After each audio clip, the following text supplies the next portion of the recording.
Vamos a recibir a Agustín Iturralde, que está acompañándonos y escuchando toda esta conversación, director ejecutivo del Centro de Estudios para el Desarrollo, asentando mucho con la cabeza las cuestiones que tienen que ver, ¿no? Pero trayéndolo al país, hablábamos recién, palabras clave, recapacitación, quizá por sectores, y pensamiento crítico, ¿no? ¿Cómo construimos un pensamiento crítico? Bueno, ahí esto es un desafío, ¿no? Todo esto que están conversando ustedes es un problema muy viejo en realidad. Es el problema de la historia de la humanidad, del progreso de la humanidad. Desde que se inventó el arado, para adelante empezamos a ciertas personas empezaron a ser prescindibles en sus puestos de trabajo anteriores y aparecieron nuevos puestos de trabajo. Y ese es el progreso humano. Sí. Entonces, desde ese punto de vista, no hay que tenerle tampoco tanto miedo, porque que podamos hacer las mismas tareas con menos personas significa que va a haber personas libres para hacer otros trabajos que no podemos imaginar, y eso por eso, entre otras cosas, porque hoy en día vivimos muchos más años, con muchos más bienes, con mucho mejor comodidad y confort de vida. Entonces, por ese lado, como una cuota de tranquilidad, que el proceso tiene no es el fin del mundo.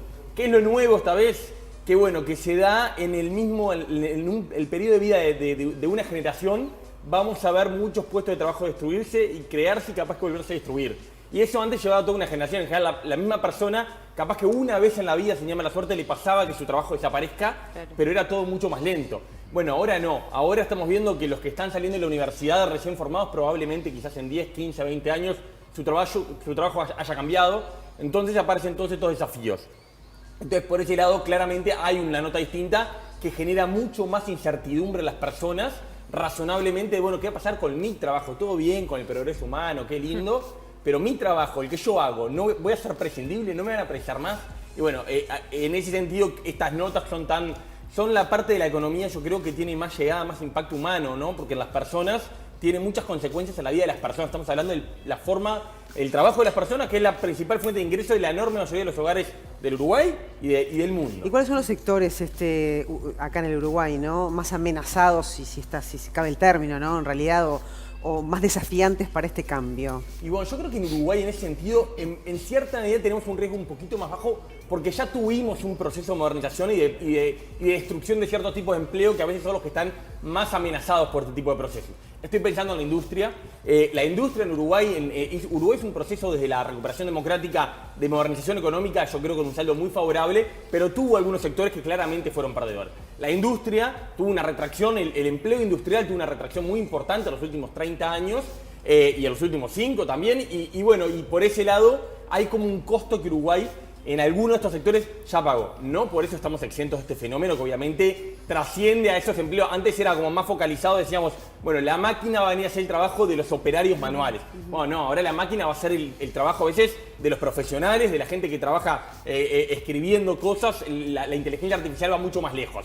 En ese sentido, creo que lo que ustedes señalaban hoy de algunas áreas de conocimiento, que yo creo que a veces lo que pecamos en esto es pensar que son conocimientos muy, muy específicos los que precisamos para estar preparados para el mundo que se viene. Y Magdalena, creo que con buen tino nombraba algunas cosas que no son tan específicas, sino son saber pensar, pensamiento crítico, claramente programación, computación, inglés. La resiliencia, ya. La resiliencia, habilidades que en realidad son básicas en el sentido de no son de punta, no es lo que pedimos. Perdón, pero hay que entrenarlas esas habilidades, hay que aprenderlas. O sea, el pensamiento crítico se construye, tiene una metodología. Es decir, se ensaya.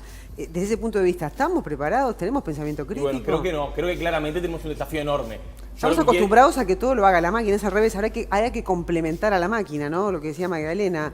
Hay que trabajar con la computadora y nosotros lo que le podemos aportar es justamente la humanidad, ¿no?, al trabajo. Claro. La humanidad al trabajo y la asistencia, los empleos que sean, ¿qué empleos van a estar en el futuro? Muchos de esos son, bueno, esa máquina puede fallar y va a precisar a alguien que la sepa reparar, precisa programar si va a precisar a alguien.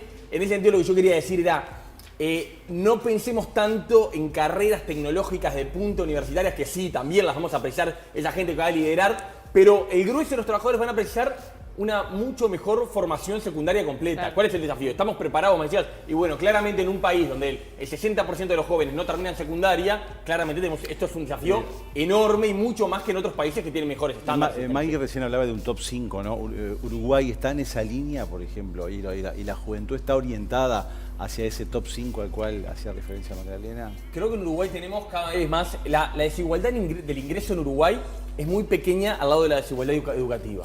La verdadera desigualdad en Uruguay es la educativa. En Uruguay tenemos un sector de jóvenes, algo menos de la mitad, que termina secundaria, logra entrar a la universidad, termina la universidad o no, pero que logra estar empleables globalmente, digamos. Y tenemos una mitad un poco más grande que claramente no.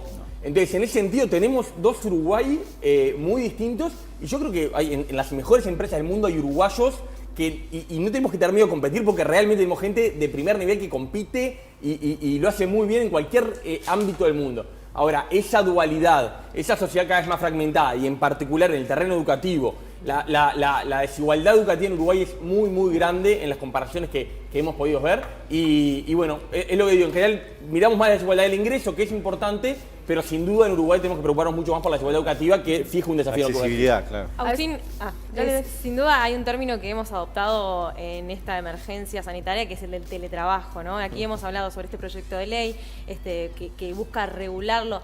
¿Cómo se da una adecuada regulación del teletrabajo que, por lo que hemos visto, llegó para quedarse, ¿no? Sin duda llegó para quedarse, va a ser, con pandemia, sin pandemia, va a ocupar un lugar cada vez más grande en el mercado laboral. Y en ese sentido creo que también hay que ver un poquito lo que hablábamos recién, ¿no? El teletrabajo a veces es como está planteado hoy en día, es más para quienes pueden, es un lujo de quienes tienen un tipo de trabajo que lo pueden hacer.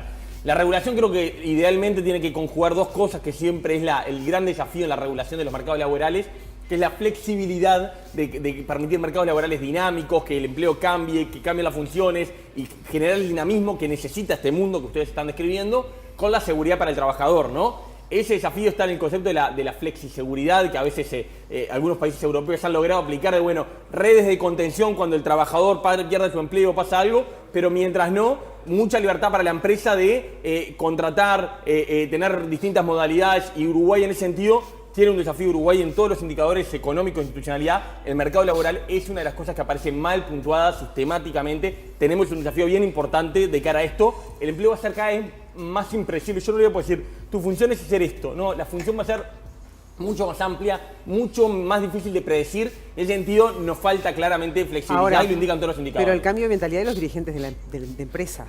Porque esto requiere, el trabajo requiere un cambio de mentalidad, de entender que el valor del trabajo ahora pasa por otro lugar, no es el de las 8 horas, porque hay como una cierta obsesión porque el trabajador cumpla con determinadas horas, pero hay que medir las productividades. No solo privado, ¿no? También público. ¿Cómo se le cambia la mentalidad al empresario? Totalmente. Recién hablando de los sindicatos, también de las gremiales empresariales, ¿no? De todo. Creo que esto es un desafío para todos.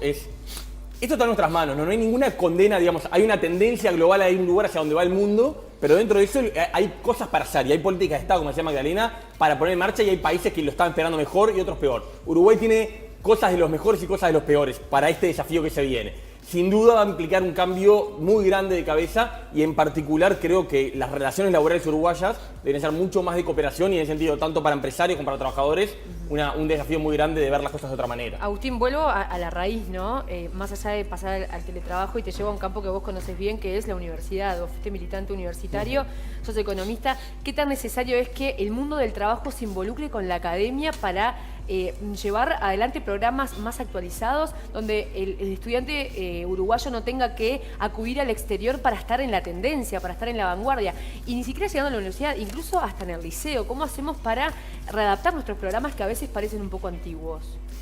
Y bueno, creo que ahí te estás metiendo con probablemente el principal desafío que tenemos para todo esto que ustedes están conversando, que es el sistema educativo, ¿no? Tenemos un sistema educativo que expulsa y deja por el camino muchísimos jóvenes en el liceo, y que después en la universidad realmente sigue siendo una cosa de élite en Uruguay, a pesar del crecimiento sigue siendo una cosa minoritaria. Yo pondría el foco más que en la universidad en el sistema secundario. Me parece que ahí es donde vamos a encontrar los principales problemas para atender estos cambios en el mundo. Si nosotros pudiéramos aumentar la tasa de egreso, duplicar la tasa de egreso de 40 a 80, que no es nada extraordinario, ¿no? Es lo que tiene Chile. No es nada extraordinario que la enorme mayoría de los jóvenes terminaran en secundaria, y la secundaria se actualizara con cosas más a tono para estos desafíos, pero no grandes cosas de punta, sino inglés, programación, pensamiento crítico, habilidades, inteligencia emocional, esas habilidades blandas que ustedes bien describían. vamos a haber hecho pero un aporte del Uruguay enorme y mucho más importante que andar pensando en cosas capaz que mucho más sofisticadas, que es a donde tendemos a irnos cuando vemos estos problemas. Ahí va, bueno, nos quedan 4 años, ¿no? El desafío es lograrlo en 4 años. Algunos aspectos parecen muy difíciles. Viste En que 4 o en 10 o en 15, ¿no? Al Uruguay Muchos todo llega un son- poco tarde. no son solo de un gobierno, Claro. pero ponerlos en marcha. Empezar a mover la aguja, empezar a mover esto se va a mover muy lento porque son cosas que se mueven lento. Pero bueno, como algo muy pesado, cuando se empieza a mover lentamente, pero empieza a avanzar. Empezar a moverlo. Gracias, Agustín, por venir. Ha sido un Muchas placer gracias. escucharte. Gracias. Agustín Iturralde, director del CED, ahí los desafíos mirando el futuro.